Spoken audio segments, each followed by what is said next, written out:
Summertime was coming to the West London Railway and all the engines were very busy with their usual work. They don't mind the nice sunny days, because they love to make the passengers happy when they get to travel through the beautiful sights on their railway. Mr. Newton knew this summer would be busier than ever, so he decided to start making changes. Megan's Express had an extra coach at the back of the train just to fit more people boarding, and the goods trains were even becoming longer.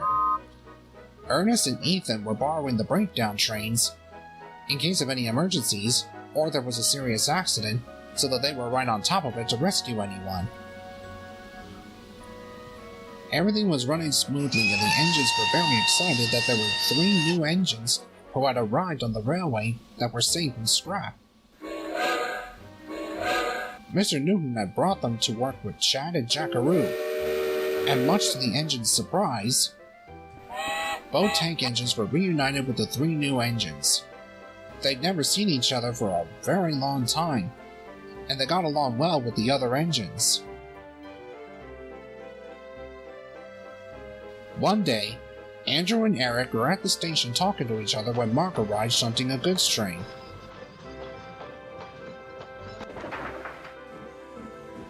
Here's your train, Eric. This goes to the station on the main line. Thank you very much, Mark. So, what are you guys talking about? Oh, nothing really special, Mark. We were just talking about the railway inspector who is coming to inspect our railway in a few days. Yeah, although I was nervous when I see him arriving on time.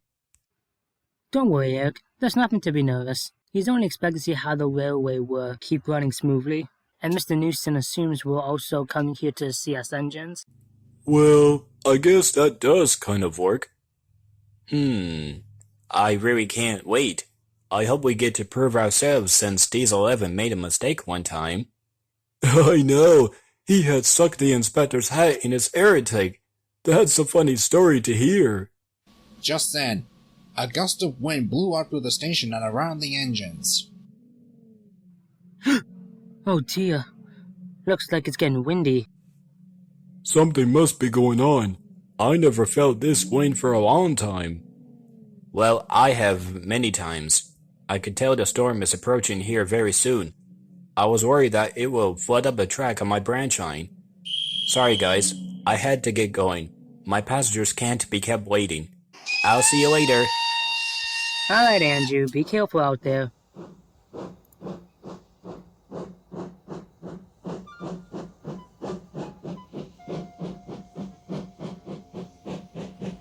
Andrew struggled on past the coastal villages and into the countryside, on his way to the next station.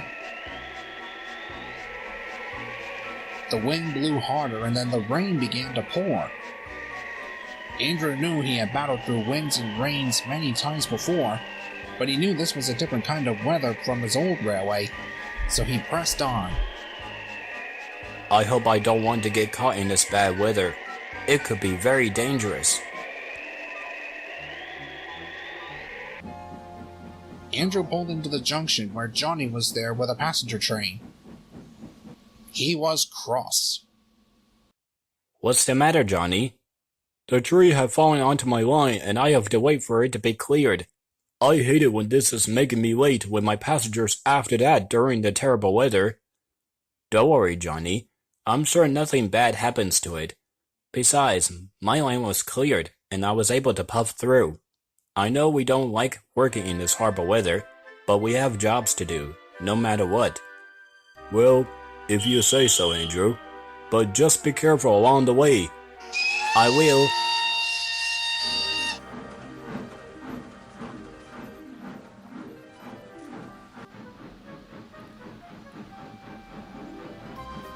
By the time they reached the curve near the soccer field, Andrew was pleased to see the soccer players were still playing in the field, but doubt that they were playing in the weather. Then he was halfway around the curve when suddenly... Bust my boiler! What was that?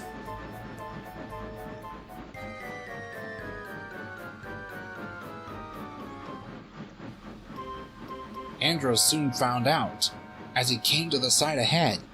Goodness gracious! Chad, what happened? I was going to collect my cars, but when I saw a tree branch here, I couldn't stop in time and I crashed right into it. My brakes weren't working properly, and now I'm stuck. The storm must have caused this accident. Don't worry, I'll see what I can do to help you. Thank you, Andrew.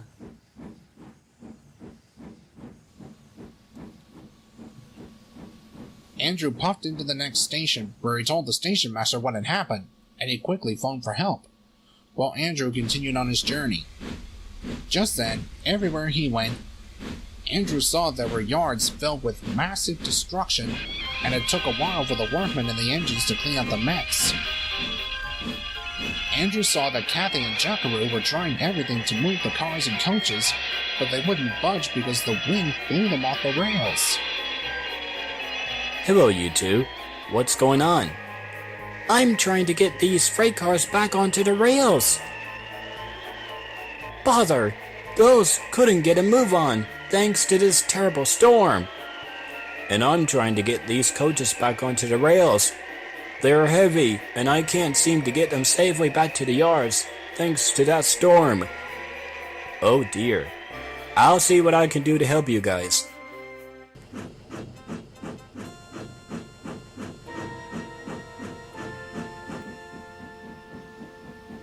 Later, Andrew arrived back at the big station to tell Mr. Newton about what the storm had done. Well, the railway inspector is coming in only a few days, and I guess I'll have to cancel when he's coming. You can't do that, sir. Why not? The West London Railway is a mess, and we can't do a single thing about it. Well, you do have a point there, sir. But we are all the engines on the West London Railway. We can do anything. What do you mean? Remember when Ethan puffed through the storm despite having his crank bits been damaged while taking the visitors home? He was brave enough to chuff past with his train. Yes, I remember. You have a point there. Remember when I've helped Chad taking his freight cars to the docks and then I've rescued him from crashing into Megan? It's because his brakes weren't working properly. Just like today he told me he had an accident at the Broken Branch, and I assumed Puff to get some help. Perhaps I can try helping all my friends whenever there's trouble. Yes, I do. I guess you do have a point there too, Andrew. I think right now, you and Ethan should start cleaning up the mess everywhere off the tracks, and then that way, this railway will be back to normal before the railway inspector arrives in a couple days. Yes, sir. You can count on me. Andrew soon arrived with Ethan in the breakdown train, and they were hard at work clearing the wreckage that Eric had run into earlier while pulling his train along the line. He was in such a state that he had to go to the works to be mended along with Chad, who happened to have needed his brakes mended too. The yard was also cleaned up from the big mess that had happened.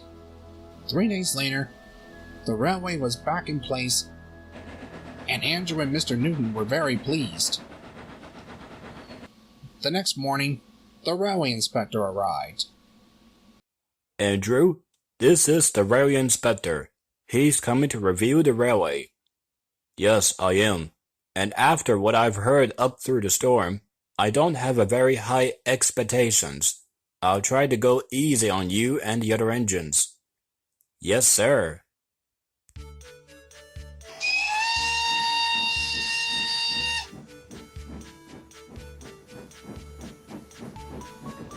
Soon Andrew was popping along the line showing the railway inspector that all the engines had helped each other to get their work done as soon as possible. Mr. Newton had shown him his engines on the railway. He pointed out the window to see Megan pulling the express, Mark and Kathy pulling a small goods train together to Johnson Station, Johnny pulling passenger trains on the main line, and Ernest shunting in the yards. Later, they arrived at the sheds and the railway inspector was very impressed. Well, after reviewing my final score, I've determined that this railway is a very impressive place to visit. The engines all listened closely as the railway inspector continued. So, at my final score, and comparing it to the other railways I visited, the West London Railway has come in first place. The engines cheered with whistles and horns. Everyone on the West London Railway was very pleased, but none were more happier than Andrew. Thank you very much, Inspector. Here is a big check with money on it, sir. You can spend however you like. Well, thank you. It's my pleasure.